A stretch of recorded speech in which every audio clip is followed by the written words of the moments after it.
Spraying 2K paint is one of the hardest parts of automotive refinishing.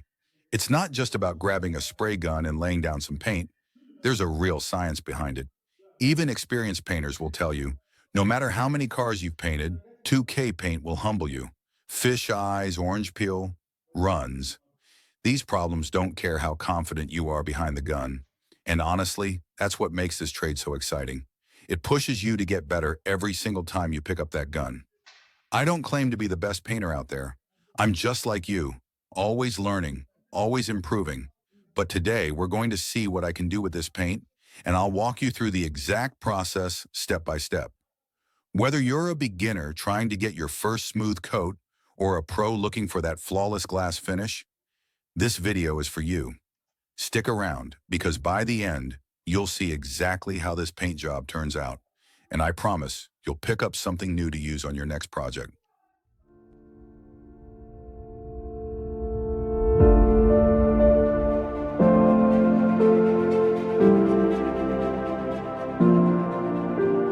Before we even touched the spray gun, we had already put in the hard work. The old paint was fully sanded down using 600 grit sandpaper, making sure every surface was smooth and ready for this fresh coat. Every curve, every edge of this car was carefully prepared. So when we lay down the 2K paint, it bonds perfectly and gives us that professional finish we're after. Now we're starting the first coat of 2K paint on this Mercedes-Benz B180. The key at this stage is consistency, keeping the spray gun at a steady distance and moving in smooth, overlapping passes. Notice how I maintain about 6 to 8 inches from the surface, which helps the paint flow evenly without creating runs or heavy spots. With 2K paint, preparation alone isn't enough. Even with a perfectly sanded panel, issues like orange peel or fish eyes can appear if the technique isn't precise. That's why I make sure every pass is controlled, keeping the gun perpendicular to the surface and moving at a consistent speed. It's also important to allow the paint to flash between passes. This means giving it a few seconds to level and start drying lightly before adding the next layer. Doing this prevents buildup, ensures smooth coverage, and reduces the chance of defects. Remember, the goal isn't just to cover the panel, it's to lay down a foundation that will allow the final coat to achieve that mirror-like finish. Even with the right technique, 2K paint can be unpredictable. Temperature, humidity, and even dust in the environment can affect the outcome. So always work in a clean, controlled space. By focusing on smooth, even layers and proper technique, we're setting ourselves up for a professional finish that will look flawless once fully cured and polished. As the first coat of 2K paint is flashing off, we're already running into some issues. Take a look at the bonnet. See those fish eyes forming? That's exactly why 2K paint can be tricky, even when everything else seems perfect. But if you check the side panel, it's looking really smooth and even, which shows how technique and surface prep make a huge difference. This is a great reminder. Even small imperfections can show up quickly, so always keep an eye on the surface as it flashes. I'd love to hear from you. Have you ever run into fish eyes or other unexpected problems when spraying 2K paint? Drop a comment below and share your experience.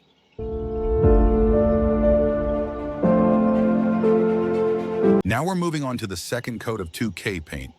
This is where things start to come together, but it's also a stage where mistakes can be magnified if you're not careful. The goal here is smooth, even coverage, building on the first coat without overloading the surface.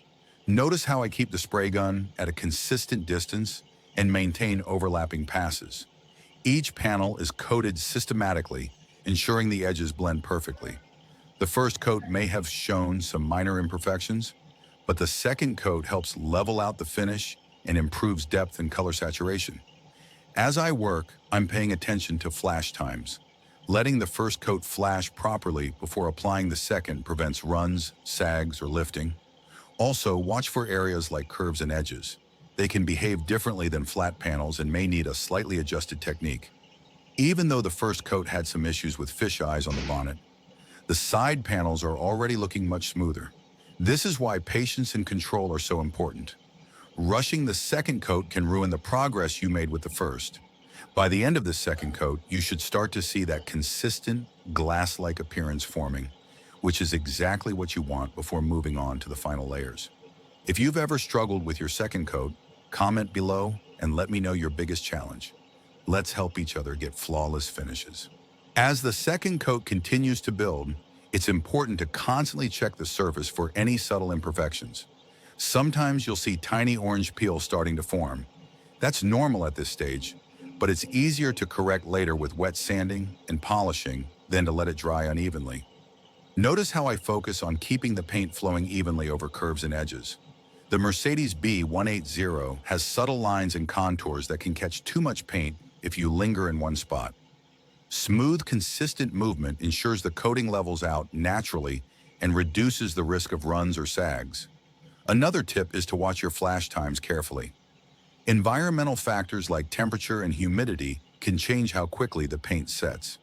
If a panel is flashing too fast or too slow, adjust your passes slightly or give it a few extra seconds before moving on. Small adjustments at this stage make a huge difference in the final finish. By the end of this pass, the panels should start to look much more uniform. The depth and shine from the second coat begin to show, and you can see how the paint is starting to reflect light beautifully. If you've noticed challenges like fish eyes or uneven coverage in your own projects, comment below. I'd love to hear what tricks you've used to get a flawless second coat.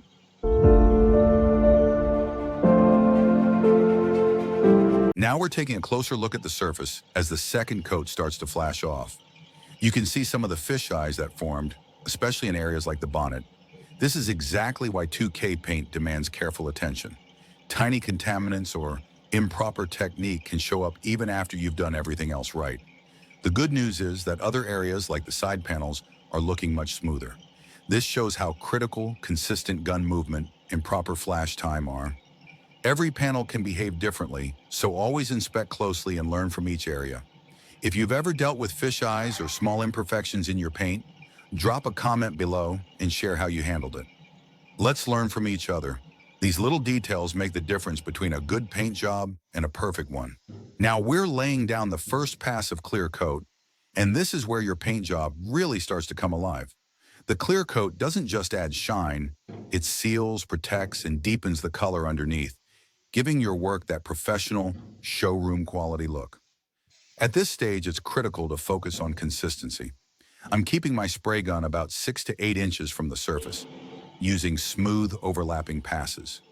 Think of it like a rhythm, steady movement, even coverage, and a uniform spray pattern. The goal of this first coat isn't to get it glassy right away, but to establish a strong foundation that the next coat can build on. Now you might notice some imperfections, like those fish eyes on the bonnet. This is a common challenge with 2K paint and clear coat. Even if you see those flaws starting to appear, don't panic and don't stop painting. The worst thing you can do is stop mid-job. Instead, continue with a consistent approach. Remember, most of these defects can be corrected later through wet sanding, polishing, or blending. The key is to keep your technique steady and trust the process. I'm also paying close attention to my environment.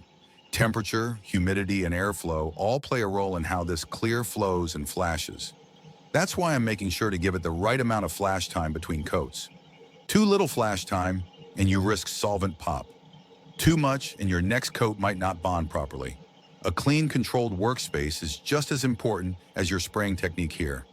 When spraying clear, focus on panel orientation as well. Horizontal panels, like the bonnet, will hold more material than vertical ones.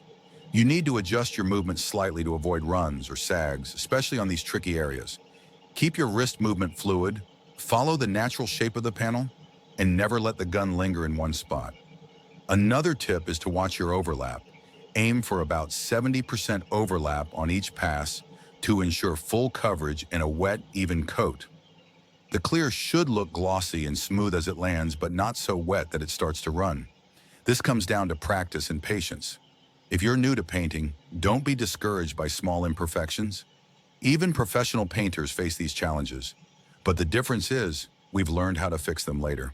So right now, the focus is on consistency and confidence.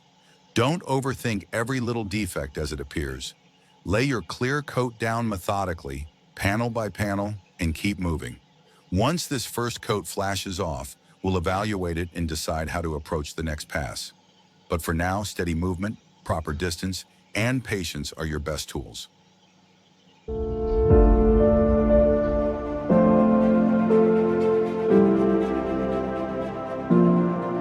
Now we're in the flash-off stage of the first clear coat, and this is a critical moment in the process. Flashing off simply means the solvents in the clear are starting to evaporate, allowing the coating to settle and level itself. This stage is where you really get to see how the surface is laying down. Notice the gloss building and the reflections becoming clearer as it starts to cure. Even if you spot imperfections like fisheyes or light texture, don't panic. This stage isn't about perfection yet.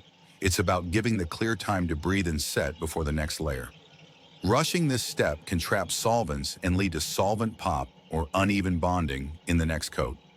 The key here is patience. Give your clear enough time to level out, watch how the surface reacts, and use this moment to plan your next pass. This is the part of painting that separates rushed work from a professional finish. Now we're laying down the second coat of clear, and this is where the depth and gloss of your paint really start to shine. The first coat gave us a solid foundation, and this one is all about building that smooth, glass-like finish. At this stage, technique matters even more. I'm keeping the spray gun at a steady 6 to 8 inches, maintaining a consistent speed, and overlapping each pass by about 70%. This ensures full coverage without loading too much product on any one spot. The goal is to achieve an even, wet coat that flows out naturally, reducing the chances of texture or orange peel. It's also important to keep an eye on curves and vertical panels. Adjust your wrist and movement to follow the shape of the car so you don't create sags or runs. Clear coat is very forgiving if applied properly, but mistakes here can mean a lot more sanding later. Remember, perfection doesn't come from rushing. Give your clear time to flash between coats, keep your technique steady, and let the materials do their job. If this video is helping you understand the process, make sure to hit that like button, subscribe, and turn on notifications so you don't miss the next step in this full paint process.